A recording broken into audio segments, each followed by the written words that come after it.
Hey guys, my name is Timio, and today I want to take a look at Battlefield Hardline's final DLC, Betrayal.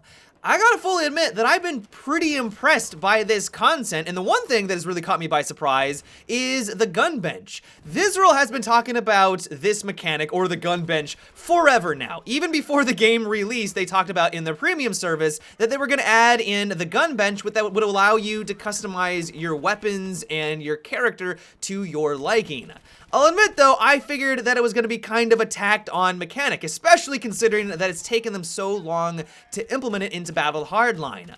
Now that I finally got my hands on it though, I've been really impressed by what they've created here, and I could honestly see this being the future of customization in upcoming Battlefield games if it's implemented correctly. So if you're not aware, the way the gun bench works is it allows you to customize your character's camo and your weapon's camo however you want. You want a neon pink gun? You can do so. If you want not only your character to blend into the surroundings around you on a particular map, but also your weapon to kind of match that same camo, you can do that as well. The possibilities aren't endless. There's not an infinite amount of possibilities, but it's pretty high. Like, the amount of customization here is staggering.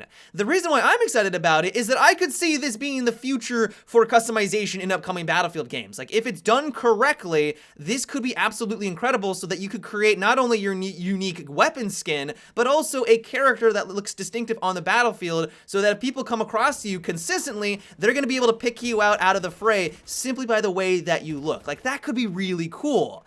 Some of you might be thinking right now, whoa, this might work in Battlefield Hardline that doesn't take itself too seriously. I mean, they literally have a sword in the game right now. If you want to melee someone down, you can use a sword to do it. Like, it's pretty ridiculous, but in the next Battlefield game, especially if it's modern military, I don't want to have people running around with neon pink guns. I don't want them to look flamboyant all the time. Like, that would detract from the overall experience. I want it to be at least somewhat realistic in that sense. I completely get that. That doesn't mean that you don't have to throw out this entire concept out the window though, and if they expand upon it or maybe limit it to what they want in the next Battlefield game, I think it could be really cool. If you don't want people to run around with pink camos, well then don't give them pink as an option for their colors. Maybe have it more military colors like dark blues, dark greens, tan color, white, black, stuff to that nature, and allow them to customize their soldier with that color palette instead. I think it could be absolutely incredible. Same is true for the weapons. Maybe those darker colors that make sense in the military, but allow you to have the customization to tailor it to your liking. You could even push it a step further with maybe different wood colors. Maybe you could add scratches, different wear and tear. The possibilities are endless, and so while, yeah, it may not be as flamboyant as what we have right now in Battlefield Hardline, I think that if they take it to the next level and expand upon it, it could be absolutely amazing.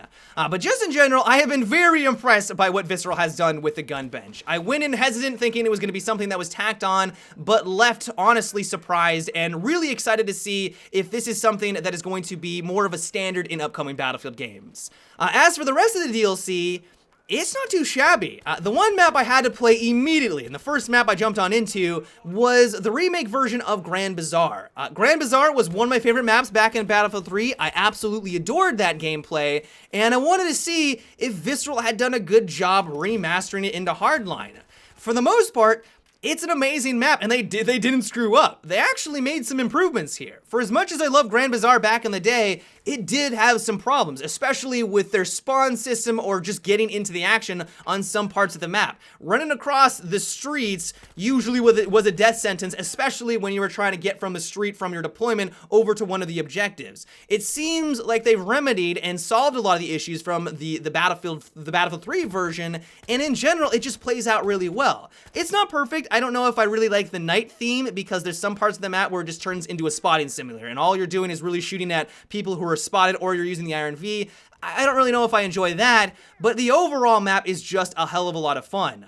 As for the rest of the maps, they're also really enjoyable. The graveyard, for example, looks amazing. And this is something that's been a theme for all of Visceral's DLC so far. The base game had, they had some nice art there. There were some pretty looking maps, mainly Bank, but in general, it just didn't have its own identity. Every DLC that has come out has looked better and better. I mean, the museum from 2 DLCs ago is one of my favorite maps in Battlefield, period. I love the museum, not only because of the art, but just the way that it played out. Same is true with this DLC. They really added in a bunch of new art and assets that just aren't seen in any other part of the game. The graveyard is a prime example of this. And while not all of the maps are perfect, I will say that Alcatraz is probably my least favorite out of the bunch. If you get into the center of the map, it turns into chaos. There's no way for you to identify where the enemy is going to be coming from, but all of the others are fun, they're enjoyable, and I would say that Visceral has done a good job here.